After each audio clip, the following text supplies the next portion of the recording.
अस्सलामुअलैकुम रहमतुल्लाहि व बरकातुहू। डेरा इसमाइल ख़ान से क़ारी शकील साहब ने हमें मैसेज किया है कि हकीम साहब, आपका प्रोग्राम बहुत अच्छा है, सेहत सब के लिए।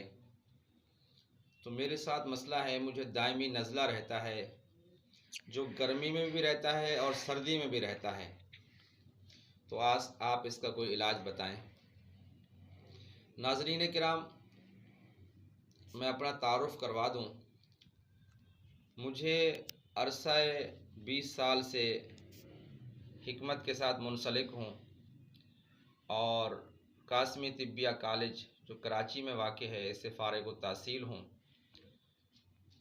दुनिया के तमाम मज़ाहिब में एक बात मुश्तरक है, वो है इंसानियत की खिदमत।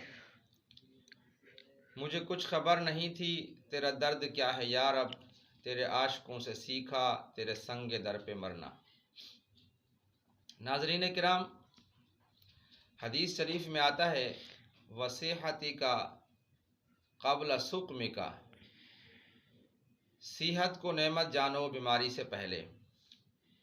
तो नाज़रीन किराम, ये वीडियो बनाने का मकसद ये है, मखलूक़ खुदा की खिदमत और हिकमत को ज़िंदा रखना, क्योंकि हिकमत जो है ये नेक लोगों का पेशा है।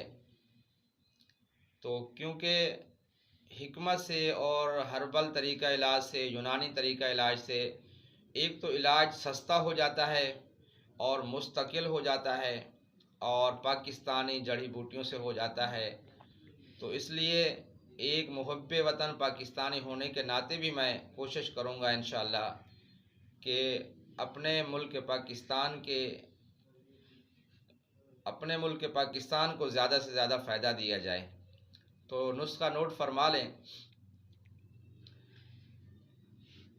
गंधक आंवला सार,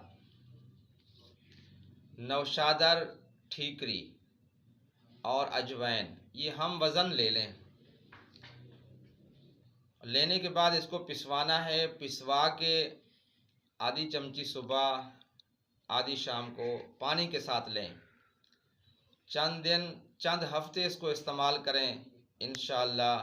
सुम्मा इंशाअल्लाह जिस बंदे को मुसलसल नज़ला रहता हो, चाहे वो गर्मी हो चाहे वो सर्दी हो, तो उस दायमी नज़ले के लिए ये ज़बरदस्त नुस्खा है। इंशाअल्लाह इस्तेमाल करें, आपको बहुत फ़ायदा होगा। मुझे आप अपनी ख़ास दुआओं में याद रखें। अस्सलामु अलैकुम व रहमतुल्लाहि व बरकातुहू।